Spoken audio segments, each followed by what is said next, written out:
जीती रहो बेटा। आज अचानक कैसे आना हुआ? बस आपकी याद आ गई इसलिए आपसे मिलने चली आई। माँ भाभी कहीं दिखाई नहीं दे रही, कहीं गई है क्या? हाँ, वो अपने पीहर गई है।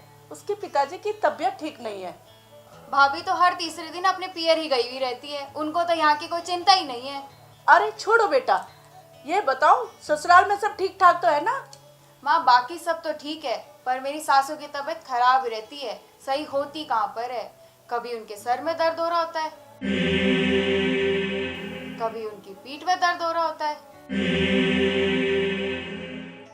या कभी उनके घुटनों में दर्द हो रहा होता है।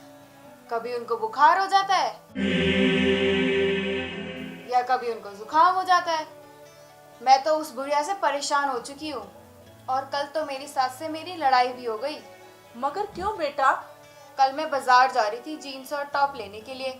मेरी सास ने मुझे मना कर दिया। कहती है हमारे घर में तो ऐसा रिवाज नहीं है, तो और हम ऐसे कपड़े पहनते भी नहीं है।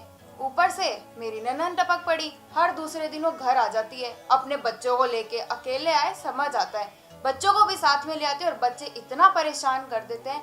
कहते कभी ये बना दो मामी, कभी वो बना दो मामी। तंग हो गई हूँ मैं उन लोगों से, पूरा परेशान कर देते। पूरा दिन भर कुछ ना कुछ उन्हें चाहिए होता है, इसीलिए उनसे परेशान होके मैं तो आपसे मिलने आ गई। ये बातें छोड़ो माँ, ये बताओ भाभी तो आपकी सेवा करती है ना? बेटा, तेरी भाभी तो बहुत अच्छी है, बहुत सेवा करती है हमारी, और बड़े भाग वालों को मिलती है इतनी अच्छी बहू। माँ भाई और भाभी कहीं बाहर गए हैं क्या घूमने के लिए?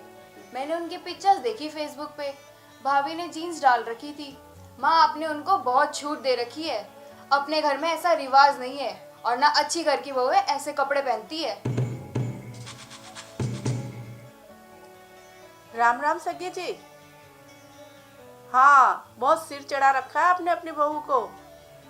थोड़ा सा दामाद जी को कहो उसको कस कर रखे, इतनी ढील ना दिया करो। हाँ, राम राम। माँ किससे बात कर रहे थे?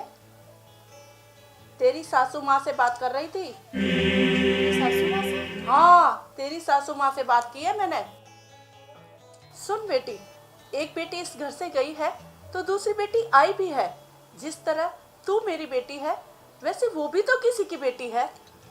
जो छूट तुम्हें ससुराल से मिल रही है, वो छूट अगर हम तुम्हारी भाभी को दे रहे हैं तो तुम्हें खुश होना चाहिए बेटा।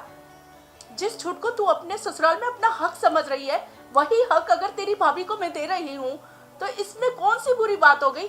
तुम क्यों बुरा मान रही हो? बेटी, एक दूसरे का सम्मान करना सीखो, एक दूसरे की टांग मत खींचो। वो भी तो किसी की बेटी है। जिस दिन ये बात सब लोगों को समझ में आ जाएगी, उस दिन सास बहू की लड़ाई नहीं होगी और वो घर स्वर्ग सा सुंदर हो जाएगा। बेटी, अपनी सोच को बदलो।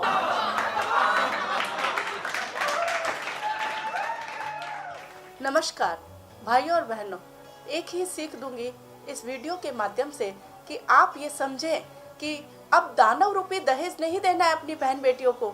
हमें दहेज देना है तो संस्कार और शिक्षा रूपी दहेज देना है, क्योंकि वो दो घरों का उजाला होती है। अगर बेटी को अच्छे संस्कार दिए आपने, अच्छी शिक्षा दी है, तो उस घर को भी प्रकाशित कर देगी और घर खुशहाल रहेगा। आपकी बेटी खुश तो माँ खुश, सारा परिवार खुश रहेगा। अगर आपको हमारा ये वीडियो पसंद आया हो तो इसे लाइक कीजिए, शेयर कीजिए, कमेंट कीजिए और सब्सक्राइब कीजिए, और साथ ही में बेल आइकन दबाना मत भूलिएगा।